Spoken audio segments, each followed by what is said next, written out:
she's so fine. Hell of a ride, blows my mind.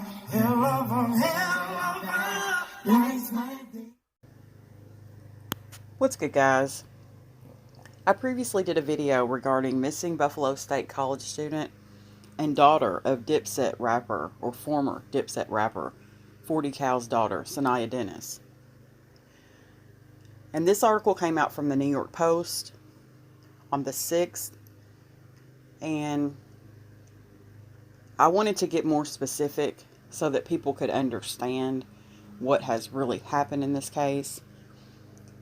The title of the article is Missing Buffalo State College Student Saniyya Dennis May Have Jumped Off Niagara Falls. Now what I'm going to do is I'm going to play the press conference that the district attorney did, where he outlines a timeline of everything that happened in regards to Saniyya Dennis. So I'm going to go ahead and do that now. NYPD that she had reconsidered. He had thought that she had reconsidered. He had talked her out of it, and they planned on talking in the future. They hung up about, like I said, they hung up about the phone about 5:59, and right afterward, again, she calls her mother. Sorry, her mother calls her, and Saniyya does not respond. A minute or so later, she calls back this other male friend who she had just been on the phone with and texting for about 3 hours. She calls him back again now at a little after 6 p.m. And the two of them stay on the phone now for 4 hours until 10:07 p.m. That 4-hour period wasn't all literally on the phone. There was some, they were playing Xbox together at some point. So at some point she put down the phone, he put down the phone, they were playing Xbox together while the phone is still live though. And then they're talking while they're playing Xbox. And again, when they're on the phone during this 4-hour period, she states that, you know, she's feeling better and that she had reconsidered taking her own life. And at this point, the male friend believes her. All right, so she hangs up with him now, and that phone conversation ends at 10:07 p.m. We don't know what happened between 10:07 and 11:02. But at 11:02, she is seen getting on an elevator in her dorm at Buff State. We know this from the video camera in the elevator. She's also seen at 11:03 p.m. exiting her dorm building. We know that from the video in the elevator, where she's getting out of the elevator. We know that from the video in the lobby of her dorm there at Buff State, where she's seen walking out the door. And then we know that from the exterior camera of the dorm, where she's seen now on the outside in front of her dorm building. At 11:04 p.m., she walks to a garbage can there on the campus. And she throws away personal items in the garbage can. And I'm not going to tell you what the personal items are, but I will quantify it as this. She throws away personal items that would lead someone to believe that she was not returning to the dorm. And I'll leave it at that. At 11:12 p.m., she swipes. Apparently, they have a bus card that's linked to the NFTA in Buff State there. She had a bus card. She swipes her bus card into NFTA bus number 32 at a bus stop right near Birchfield Penny there on the Buff State campus. And she's going toward the Black Rock substation there, which is on Niagara Street and Ontario Street. We know that from the video on the NFTA bus. The video shows her sitting alone on the bus, getting on the bus by herself, and exiting the bus by herself as well. At 11:40 p.m., she swipes into NFTA bus number 40 going toward Niagara Falls. We know this again by the video of the bus at Niagara Falls, on the bus 40. She is seen entering the bus alone. She sits on the bus alone the entire time, and she exits the bus alone at this area right here. There's a traffic circle right here at First and Rainbow in Niagara Falls. That's right next to the video center. She pulls the cord right there and gets out by herself right there at that circle there on First and Rainbow, right by the visitor center. She gets off the bus at 12:07 a.m. now on Sunday, April 25th. Again, she is alone. At 12:10 a.m., 3 minutes later, she texts her mother and says, "Sorry I missed your call, I love you," and then she says, "I'll call you tomorrow."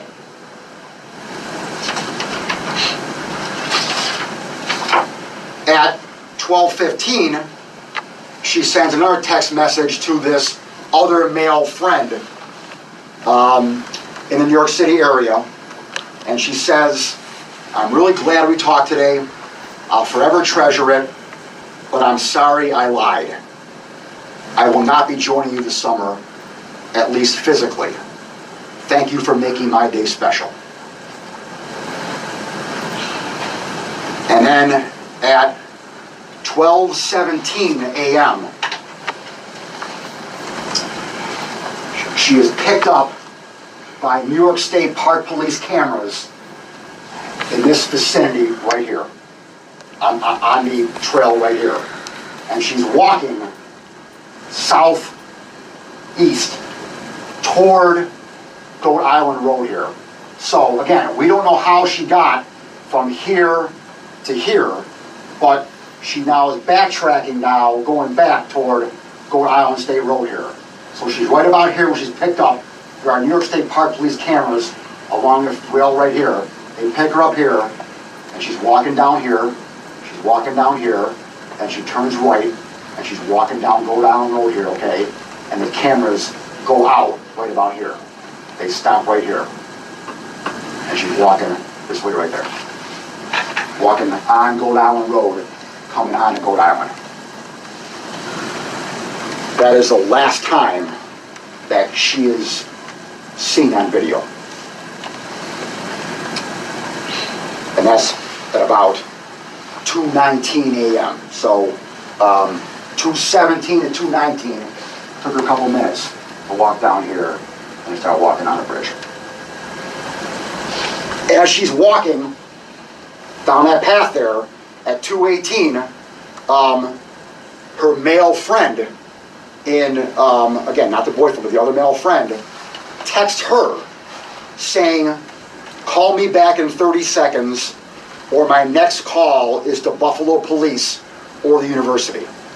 So obviously now the male friend is concerned. And she does not respond right away.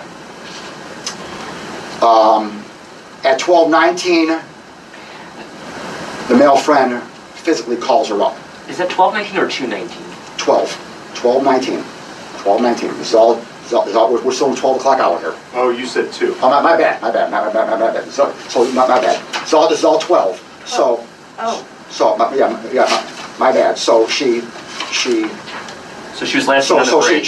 She gets off the bus at 12:07. She sends a text to her mom at 12:10.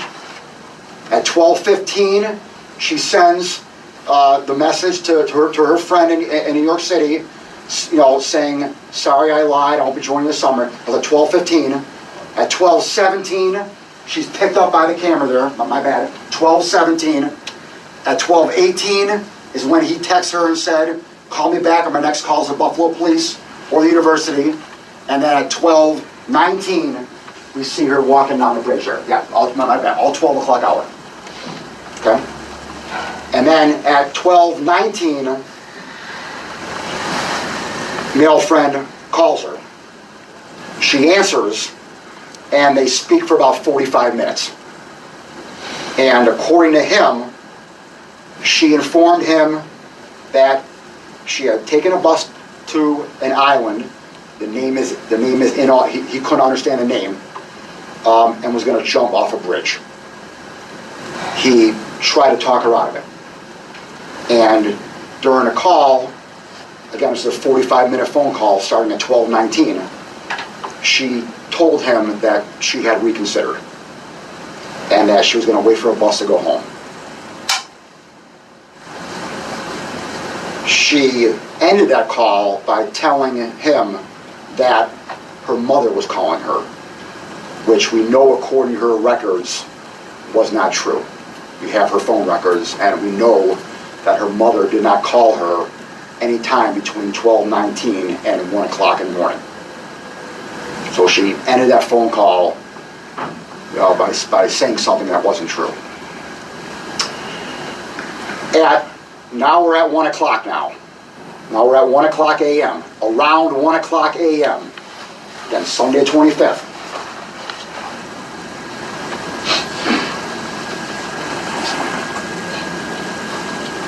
She's standing by the Nikola Tesla monument here, all right?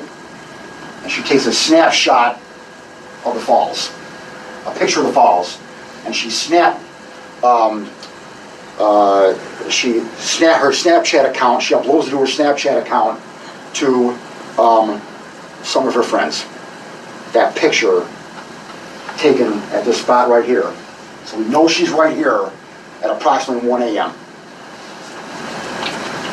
At 1:05 a.m., she sent a text message to her other male friend in the New York City area, letting him know that she was on a bus. He asked for her location, but she did not respond. And we know that that's not true. Because we have her cell phone, we're able to ping her cell phone, and her cell phone at that point is right here. At 1:20 a.m., she sent another text message to her other male friend in New York City, saying that she's on the 35 bus going home. And he replies that he's relieved. Again, we know that is not true. Her phone pings in that area right there. At 1:21 a.m., she sends this male friend in New York another text saying that she spoke with her mom on the phone, and her and her mom were crying, and basically that her and mom, were just, having a conversation. And again, we know by her cell phone records that this is not true, that there was no conversation with her mother at all during this time. At 1:22 a.m., she sends another text message to this male friend saying that I'll let you know when I get off the bus. And this was the last outgoing message from her phone, which is 1:22 a.m. And again, per her cell phone tower records, that text came from Goat Island. She was not on a bus. At 1:23 a.m., this male friend texts her back saying, okay. He acknowledges the text, and at that point, 1:23 a.m., her cell phone leaves the cellular network, meaning it was either powered off or destroyed. At 1:23 a.m. on Sunday, April 25th. And the phone has not powered back on since. Between 1:45 a.m. and 2:27 a.m., this male friend from New York City makes multiple attempts to contact her, and he reports that when he tried to contact her, it said that her phone was disconnected. Now, we know that after this, this male friend in New York City did not tell anyone about any of this initially. He didn't report it to anyone, didn't say anything to anyone, and the same is true for her ex-boyfriend as well. But again, his conversation, remember, weren't until earlier that day on Saturday. On Sunday, the family obviously cannot get a hold of her, and on Monday, the family contacted Buff State, and that is when this whole investigation started.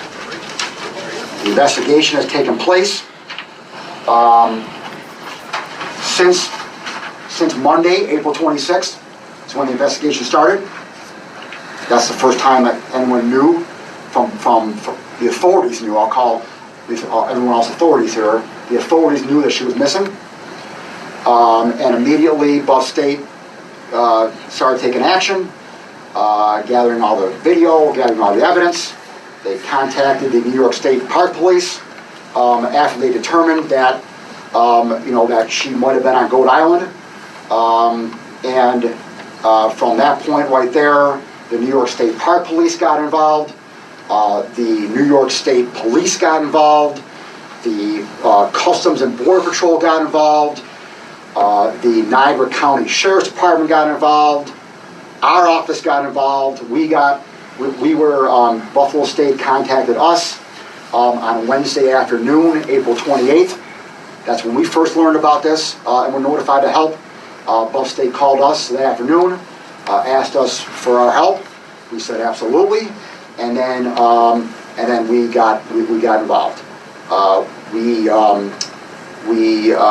wanted to have aerial surveillance. The first thing we wanted to have done was aerial surveillance up and running. Due to the weather conditions, we couldn't get aerial up until Saturday, May 1st. We had 2 helicopters up starting on Saturday and 1 drone.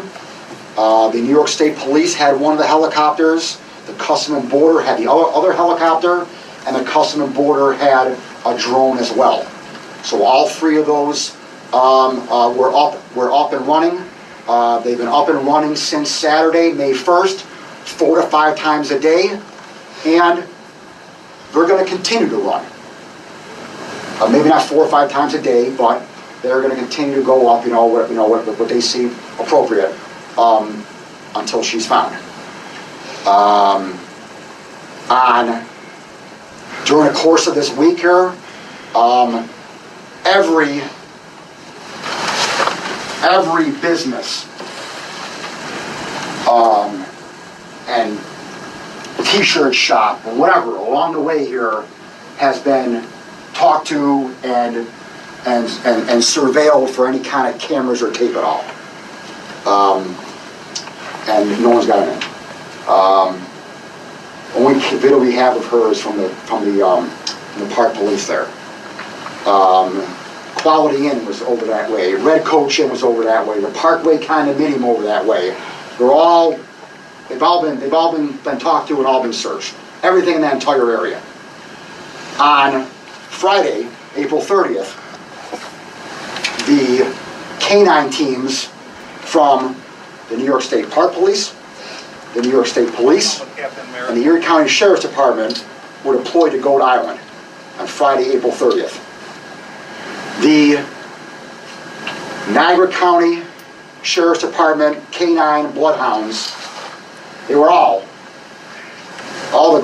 there were 3 dogs. All 3 of the dogs were given clothing from her dorm room. And the dogs smelled this clothing and got trained to get her scent. They were then deployed to the area and they searched the entire area. The dogs picked up on her scent and mainly tracked her scent on this path right here, walking up here, crossing here on the Luna Island, And being in this vicinity right here, like kind of like halfway, there's like a, this, you see how it V's there, all right? It V's going this way right here. It also V's going this way and comes back around there as well, okay? You can't see it on the foliage there, okay? But and right about this area right here, that's where the dogs stopped right there. And there's a railing right here. On the other side of the railing, you see a little grassy area right here that's right next to the falls, right next to the water here. It's not very big. The dogs, they took the dogs over the railing, along with these guys. They went over the railing. Here, walking on this little area right here. That's how concerned this community is about this girl. Walking right here. And the dogs stop right there and sniff right there. That was in the water? Yeah, well, the dogs wanted to jump in the water. They're holding them back. They wanted to go right in the water right there. They stopped right there. When was this? This was Friday, April 30th. Right there, they stopped right there.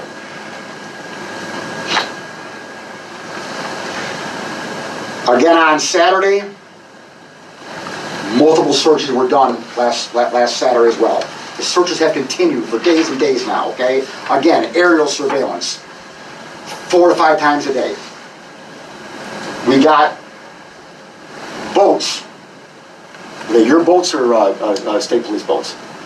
You know, was there some boat patrols that were done? We put Niagara Regional from Canada. Sent a boat up. Niagara Regional from Canada sent a boat over. Okay? Again, Customs and Border Patrol helped out. State Police, State Park Police, all right? Multiple daily shoreline searches of the entire areas here were being done.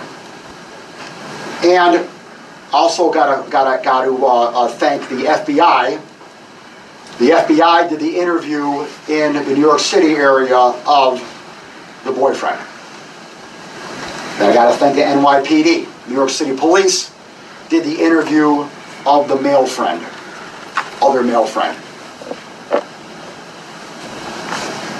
Yesterday, along with my colleagues here, investigators from my office went out there with metal detectors. Took metal detectors, even though we know where the dogs hid. You know, they're dogs. I mean, again, we're not robots here, all right? We did metal detectors over the whole area here. The foliage here. The foliage here. The areas here. Took metal, we went into metal detectors, trying to find whatever we can. So, as you can see, a exhaustive search has been done, and an exhaustive review of the records and evidence has been conducted, and it appears that this poor girl took her own life. Now, some are going to say, well, I mean, Mr. Flynn, without a body, I mean, do you definitively know that she took her own life? And my answer is no. Of course not. I can't definitively say that at all, that she took her own life. All I can do is present you with what I have. And I presented everything that I had to her parents yesterday afternoon.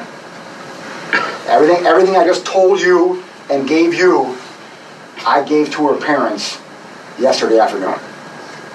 And, and obviously, without a body, without an autopsy being done, we're never going to definitively know.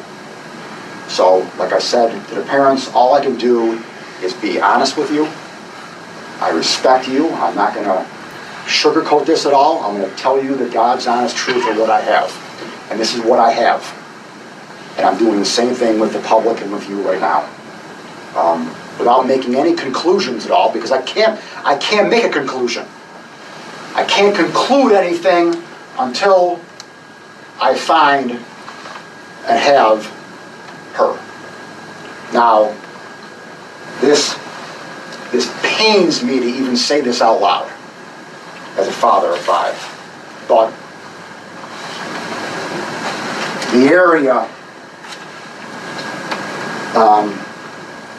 down below here, as we all know by looking at Niagara Falls, is just filled with rocks. And, you know, there is a possibility, if what happened, what I believe happened, that we may never find a body. I mean, that's a possibility. That she may be caught in those jagged rocks right there. And if she is, that's going to be horrible for the parents. Horrible. So I feel awful. I feel awful for the parents. I feel awful that I don't have a conclusion, obviously, that I can't give these parents their daughter, but that's what we have. And again, I want to thank everyone who's been part of this investigation here. And I'll turn it over to Buffalo State Police Chief Peter Carey for his comments. Peter? And thank you very much, sir. Thank you, District Attorney Flynn. I want to acknowledge the tremendous support of the District Attorney's Office and everybody who's partners with us in this investigation. On behalf of Buffalo State College and the University Police Department, we're saddened by the information that we've relayed to you today, and our hearts go out to Saniyya's family. I want to thank some of our personnel, Assistant Chief Amy Pedlow, Investigator Stephen Cahoon, and Renee Polniak, who are our lead investigators on this case. All the members of the University Police Department and the Buffalo State College community who is dealing with this tragedy. District Attorney Flynn went through many of the police departments and agencies that have assisted us, and I thank them for their support. We would not have been able to gather all the information and take all the efforts that have been relayed here today. Major Doty and the State Parks Police has been a major partner to us. Shortly in our investigation, when we realized through an exigent circumstances ping on her phone that she was in the Niagara State Parks, he and his staff have been tremendous in assisting us in this investigation. And on behalf of our department of Buffalo State College, as District Attorney Flynn said, this will continue to hopefully at some point we can reunite Saniyya with her family. And with that, I thank you all for your cooperation during this investigation, all the help that you've given us, all the community members who have helped us search, everybody who has assisted us in this incident and in this investigation. We truly appreciate it, and we thank you. My only thoughts after hearing all of that is, what if she did jump and she did land on rocks and injured herself, and in the process dropped her phone into the falls and was unable to call for help, and was so injured maybe she broke a leg or had a head injury or just anything. That's my only concern as far as this case goes. But they said they were going to continue to look for her, and their goal was to reunite Saniyya Dennis with her parents. And I'm going to end the video on that note. A sad, sad story, and my heart goes out to her entire family. Thanks for watching, guys.